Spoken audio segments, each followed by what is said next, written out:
It is April 2020, and I'm going to guess that when you see this, your life will have been permanently changed in some way by the coronavirus crisis. I'm not calling it a pandemic because in a pandemic, millions would die all over the world. So far, in terms of deaths, we have had an average flu season with a few spikes in places where they have a lot of radio frequencies, air pollution, poor sanitation, elderly population, and incompetent public officials. The medical crisis may be bad where you live, but it is nothing compared to the economic destruction which we have all allowed to happen.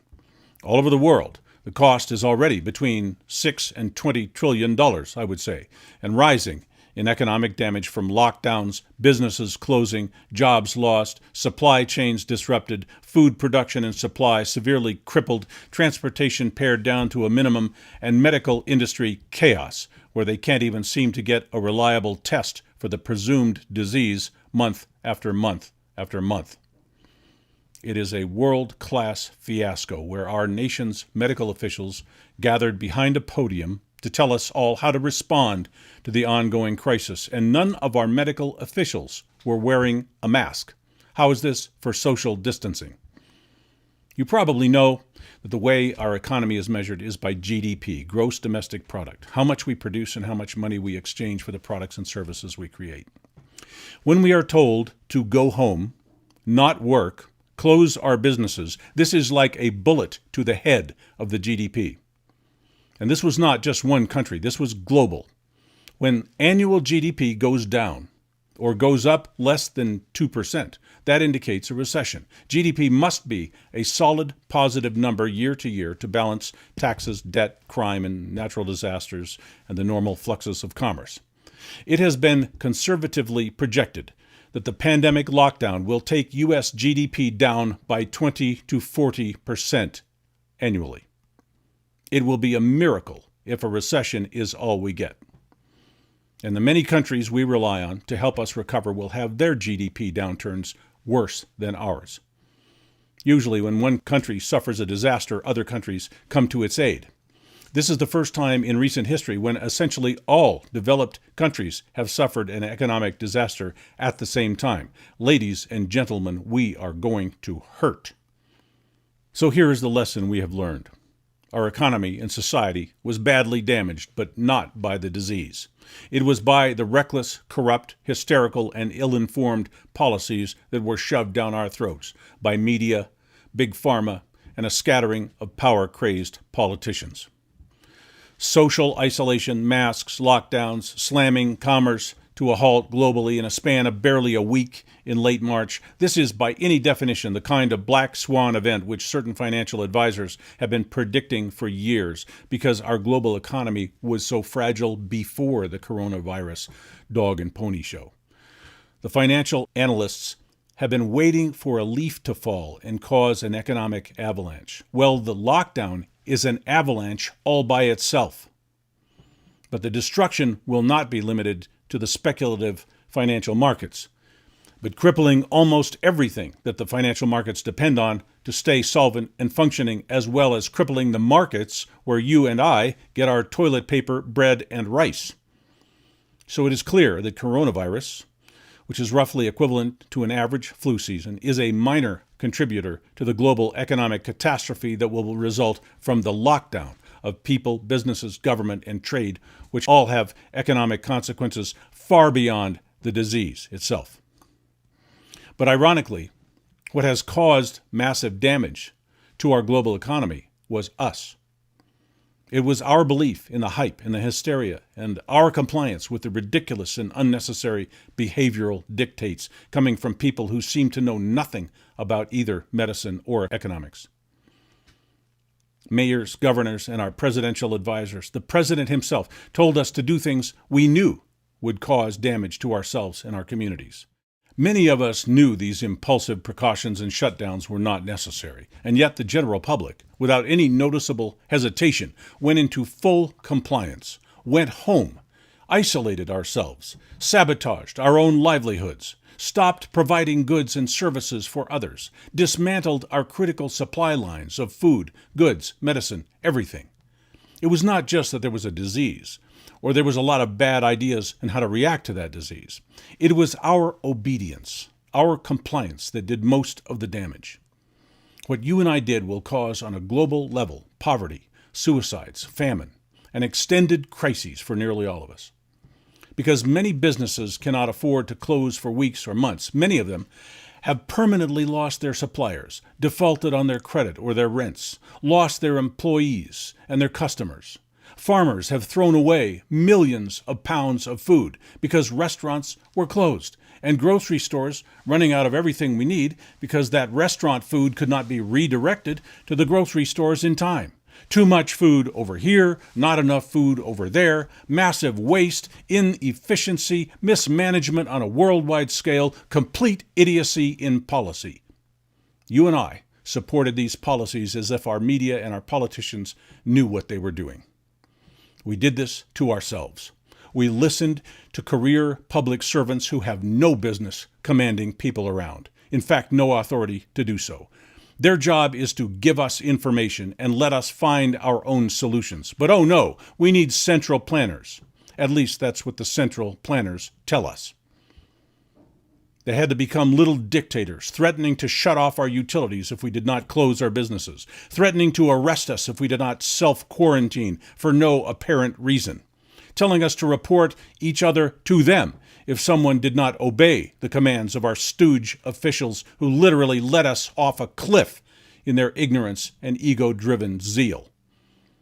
We failed ourselves by listening to fools talking to us like we were fools. We must not let that happen again. We have to use our common sense. We have to find our own local solutions and tune out from the ivory tower gang. We have to be responsible for ourselves, our families, our neighbors. And the last thing we need is to shut down civilization, shut down society, shut down the economic engine on which we all depend to eat, live, and survive. I don't care what kind of pandemic we're having. Society as we know it, as we need it, cannot sustain commercial lockdowns. There are too many of us to feed, too many of us who rely on the supply chains for too many things. The disruptions are catastrophic for some, deadly for others. There will be a death toll on the lockdown, especially poor countries, from famine, suicides, violence. By letting this happen, we are bringing calamity upon ourselves. Commercial society is like a bicycle. If you stop moving, you fall over and crash. You don't just perch there and start rolling again sometime later. You bruise your knee and hit your head. We have to understand that in global commercial systems, as complex as we have today, it is absolute lunacy for some poorly informed politician to step up to a microphone and call for everyone to stop what they are doing and go home. Most of us can easily exercise better judgment than our politicians have shown us, especially when it comes to our own special local circumstances, our own families and friends, things our politicians know nothing about.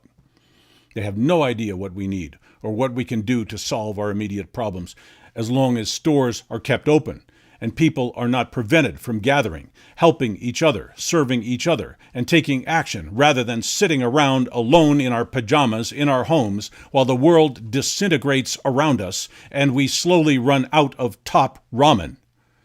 Society is a massively complex thing. We all rely on each other. We rely on what we do for each other every day. Every job matters. Every supply line matters. Every store and office and business matters. There is no such thing as a non-essential job or business. That is someone's job or business, and they need it to survive. If you try and flip a switch and pause all of that for a month or two, you cause damage. The only way to stop a freight train quickly is for the train to hit another train. It causes damage. We have damaged society at the very foundation. We are shattering the massive civic engine that fills all of our complex needs as they arise in real time, day by day. I think by now we have all realized that our civilization is more fragile than we thought. We cannot allow our politicians and bureaucrats and global chess players to mess with us in these ways. There are many people who went home from work, locked their doors, thought of how many people needed the things they would be making, the food, the products and services they could have been providing. They knew that. They knew by not working By closing their businesses, they would be hurting people. You may be one of those people who could have made this easier for others by staying on the job.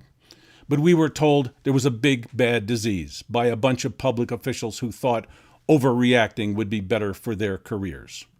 What about our careers? And many of the businesses that we depend on will never be able to reopen. A quarantine is a drastic measure. A quarantine should only be used when there is an immediate local life and death situation. Quarantining people who are not sick makes no sense whatsoever. Most of the people who went into quarantine did not have the slightest danger of catching or transmitting any disease. We will study for years to figure out how we fell for this. Entire towns were quarantined when there wasn't even one sick person in the town. There could not be a better demonstration of herd insanity. But even if people are sick, there was a much bigger disease that was causing much more harm. The disease of following nonsensical orders. The disease of believing lies and hysteria. The disease of giving up our ability to help ourselves. The disease of relying on people who had no ability to help us, telling us what to do. The disease of not thinking for ourselves. All right, we made a mistake, but have we learned anything from this? Are we going to go out now and try to rebuild what we had, try to repair the damage, and tell everyone who tries to stop us that they will not be allowed to do that? In a crisis, it is not our politicians we should be serving. It is the people around us. And we should do that any way we can find that works. Maybe we'll get the flu. We've had the flu before, and we'll have it again. Life goes on. Or at least we can try to make life go on. You can't suspend life until there is no more risk. That is not how it works. If you want to quarantine yourself, go ahead. Go ahead and do that. But do not interfere with people who are more courageous and positive than you. Do not preach to people about wearing masks and social distancing. Just go home, lie down, while the rest of us try and pull things back together in whatever way we can, hopefully without any interference. Your governor can't rebuild your business or salvage your job. As usual, that will be on us. We may be able to salvage our economy, our supply lines, our standard of living, or we may not. But either way, we are doomed if we don't get back to work, or if we ever let anything like this happen again.